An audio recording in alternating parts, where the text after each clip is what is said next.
Little Ruan looked up. A boy with a black hair holding some flower plants asked the crying boy worriedly, Are you okay?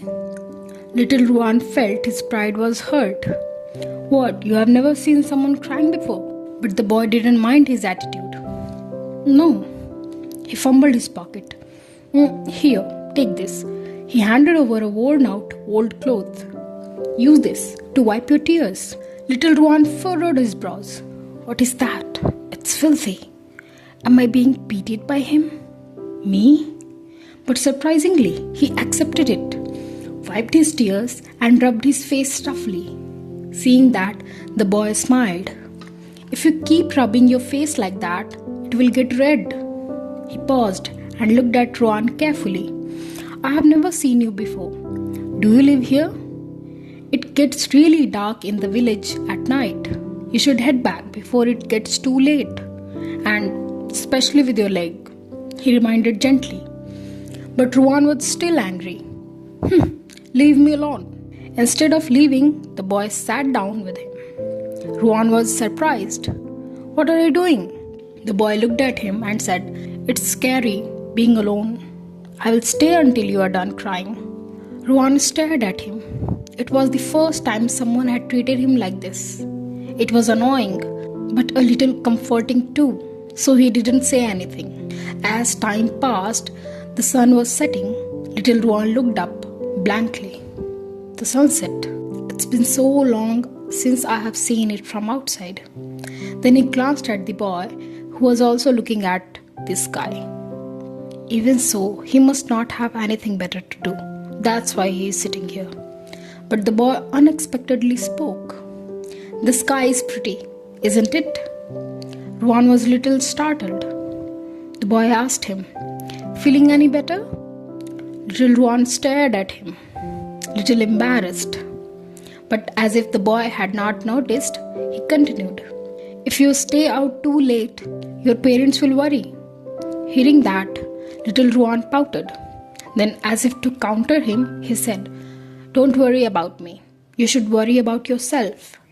Then he looked at the basket the boy was holding. That stuff in your basket is poison, isn't it?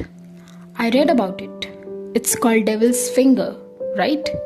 Eating it can cause nausea, stomach pain, even paralysis or death. He paused. What are you going to do with it? Make soup or something? The boy didn't get angry. He gently explained. Oh, only the red part is dangerous. The leaves have other uses. You can burn them to repel bugs, for example. Little Ruan was surprised. But that was not in the book. He acted stubborn. All of it is dangerous. Throw it away. The boy tried to explain again, but Ruan was stubborn.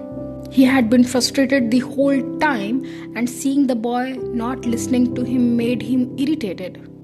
He gritted his teeth and smacked the basket from the boy's hands. Go ahead and eat it and die for all I care. He angrily stomped on the plants and crushed them.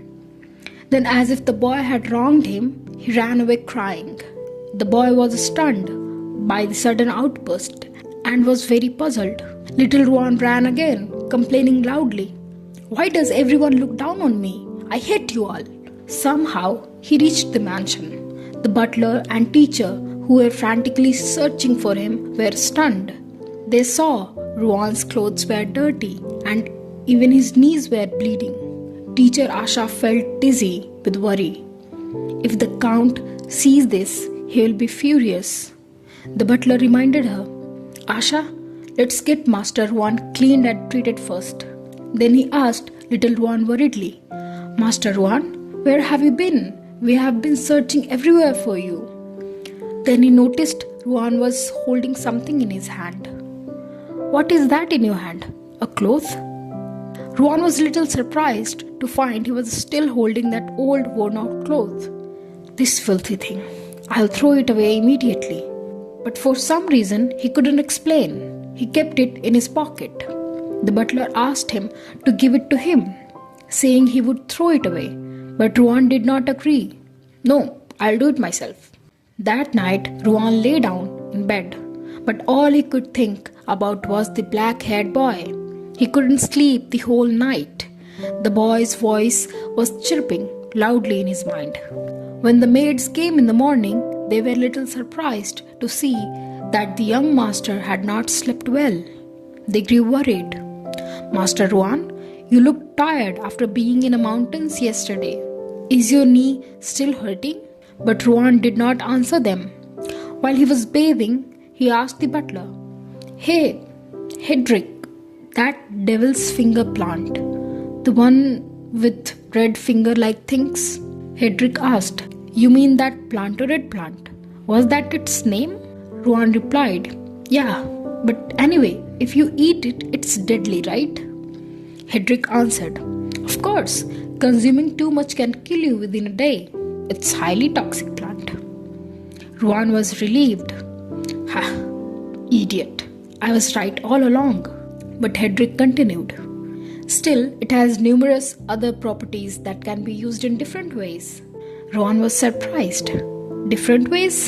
Hedrick, thinking deeply, replied, "Yes." After getting ready, Ruan later went to library and searched for a book on a plant compendiums. Ah, here it is. He opened the book and read, plantared, used to create smoke for repelling insects. Reading that, Ruan was shocked. Hedrick noticed that Ruan's expression did not look good at all, and he asked worriedly, "Master Ruan, is something wrong?" Ruan was on verge of crying. "Hedrick, what should I do?" Then he told everything to Hedrick. The butler was little amused. He crossed his arms. "So you stormed out of the manor in a fit of anger, met a fellow villager in the forest, got upset because he did not listen and tried to take poisonous plants. So you ended up yelling at him in frustration." But Ruan felt guilty. What if he ends up eating it and dying because I told him to? Hedrick tried to explain. "Now, why would you think something so extreme? Don't worry, it's not like you said anything harsh." Ruan flinched. He remembered he had also crushed the plants. He gripped Hedrick's clothes.